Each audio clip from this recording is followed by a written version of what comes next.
every character in the screen is a part of me, in the sense that I write about my good side and my bad side. And I think any director is a little bit Victor Frankenstein.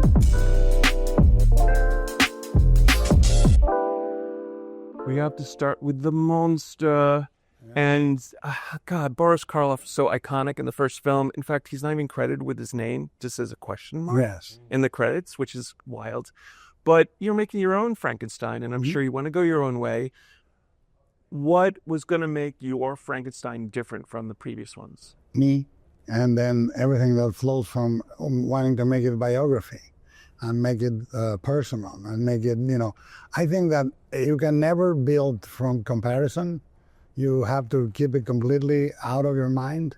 You have to say not what I'm not going to do, but what I'm going to do. And what I wanted was for the creature to be a newborn.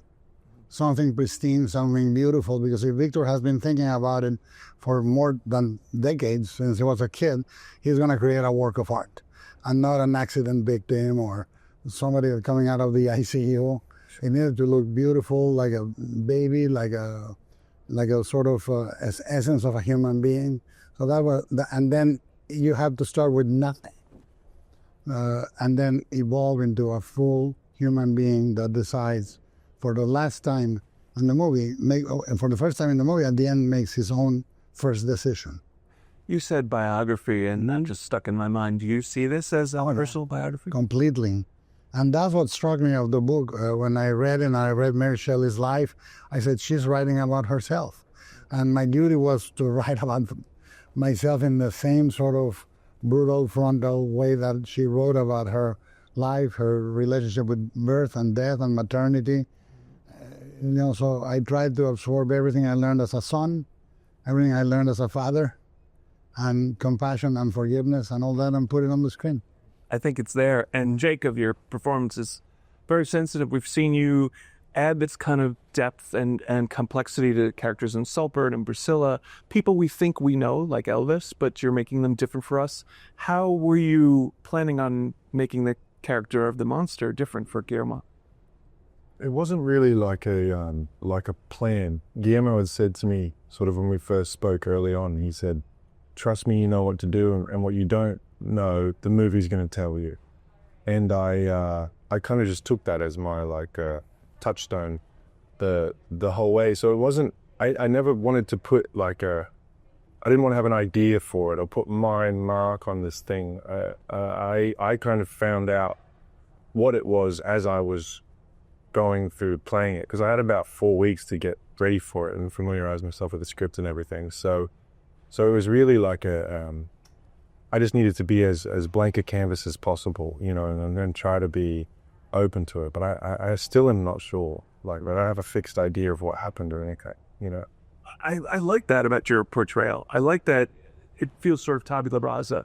Yeah. And this is someone who has to learn everything. Well, they're all new pieces, right? So you don't want to come in, I don't want to come in with anything that I know of the world. Sure. But in so many ways, Guillermo said it a little bit now, but the character ended up being more me than I am, because hopefully there's little bits from, parts of myself that I don't even know are there, Victor Frankenstein, it's just an amazing role, an amazing character, and just filled with ego and arrogance, and also just a kind of brilliance and madness. And so how are you thinking about this character for your vision? Well, every character in the screen is a part of me, in the sense that I write about my good side and my bad side.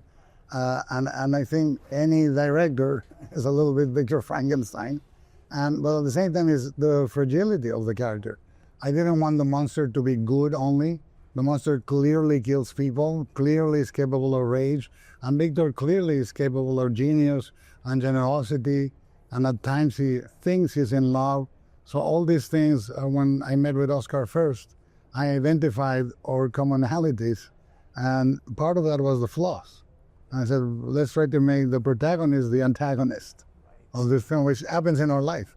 How did Guillermo present this to you? Well, the way he presented it was just what he's talking about, was talking about our personal experience, and that's the way we connected, was, and that was, I guess, for me, the touchstone is, how do you make everything autobiographical, right? How do you bring all of that? And it seems simple, but in something that's so kind of archetypal and so expressive, to have to fill it with that kind of thing. I think that was really exciting. But the way that he really presented it as he was writing it was, I'm making you a banquet. There's so much to do. And presenting the character is one thing and changing it. So I think mutability is a big thing about it. You know, the way Victor, even in the book, is presented as kind of like a saint at the beginning, and the way that Guillermo filmed it with this halo around him, and he's a victim of this horrible creature, and he tells his point of view of his victimization of his story, and then it hinges and you go to the creature's point of view, and it breaks your heart, and in turn it breaks Victor's heart to hear his point of view, because he's been unable to see anyone else's point of view the entire film, and including Harlander, including Elizabeth, and so to get to that point where it unfreezes his heart and his point of view, and he's actually able to recognize him not only as human but as his own son in some way. That's what's giving the movie its tragic depth, is that kind of realization, oh my God. Yeah. The character of Elizabeth is so important to this material, not only as functioning as a character, but because she's sort of symbolic of Mary Shelley and this idea of a woman creator. And that's really the sin of the material is not just taking away a woman being able to create life, but also being a bad parent. It's like, I wonder, first, Guillermo, was there something specific that you were trying to say in a modern sense? Well, Elizabeth is very different from the book. In the book, she is very saintly, very pure, but in a way that conforms to everything everyone expects of her. And I thought she was the only truly modern character in the film. She thinks like we think today, with humanity, with the capacity for seeing the others.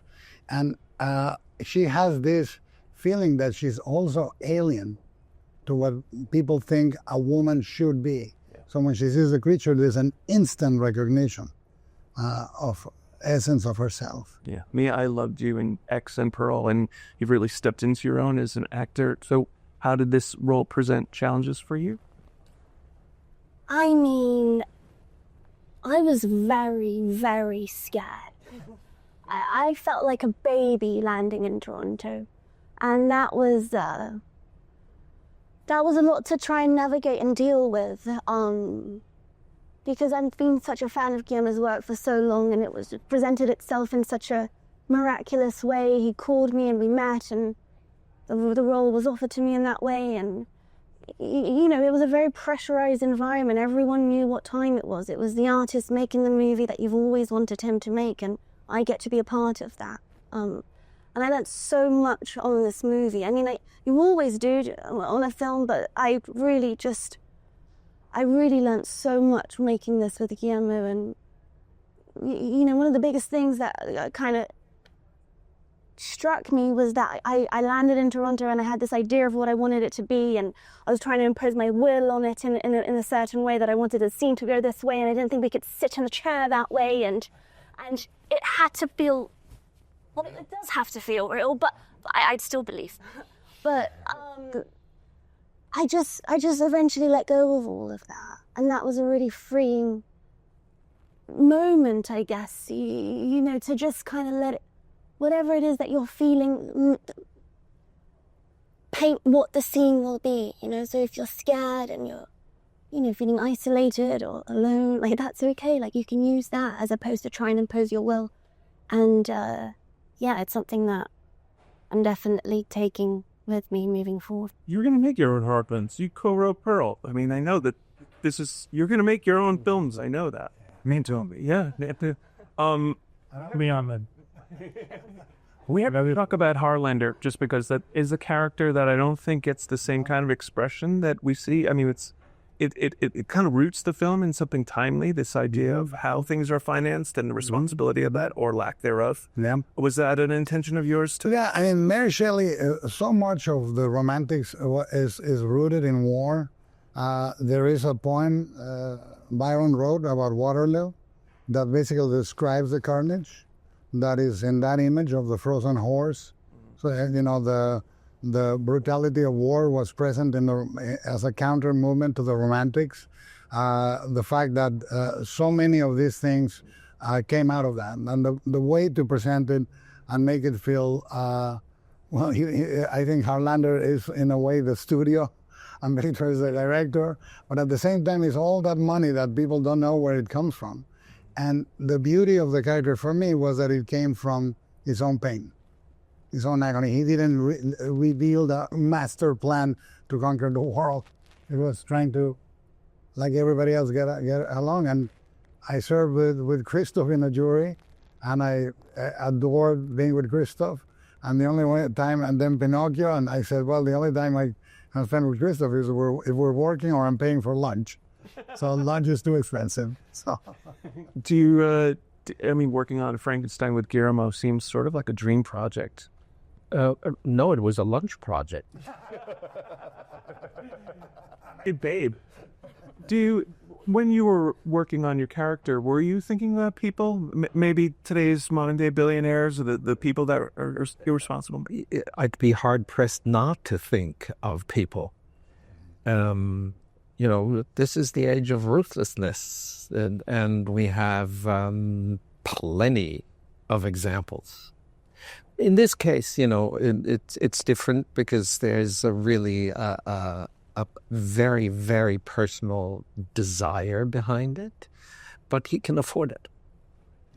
So you know, that's an interesting conundrum. I have time for one more question, and I want to put it to everyone. Please jump in.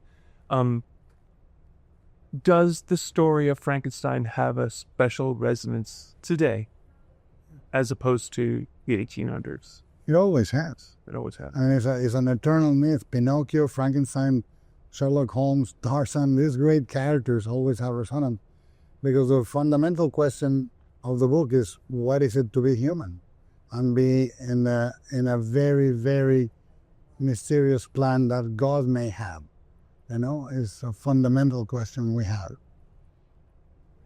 Yeah, I think the spiritual nature of the way that Guillermo has approached it in particular, you know, in a time of, ruthlessness, as Christoph said, you know, to have a story of compassion and of pain and how does one live with horrible pain and the feeling of retribution and forgiveness, you know, at this time, I think in particular. The last 5 minutes of the film is the most, there are many departures from the novel, many. But the final conclusion of the movie is very different and is very timely. Yeah. And as long as there are young people in Halloween, they will always connect to this character because they will see it's empathetic. Yeah. Right. I know somebody said it's a miracle that Mary Shelley wrote this when she was a teenager. That's the only time she could have written it. And that's what the brilliance of the book is, that she could have not written it at any other age. It's what are you going to say? Well, what I love about the movie is, particularly separate from the book and everything, is that the statement that Guillermo, I think, that you made is that you demand that we live in spite of it, in spite of all the brutality, and that we have the conversation with each other and we move toward forgiveness. We just live. You know, to live is the point of the film. I think that's more pertinent than ever.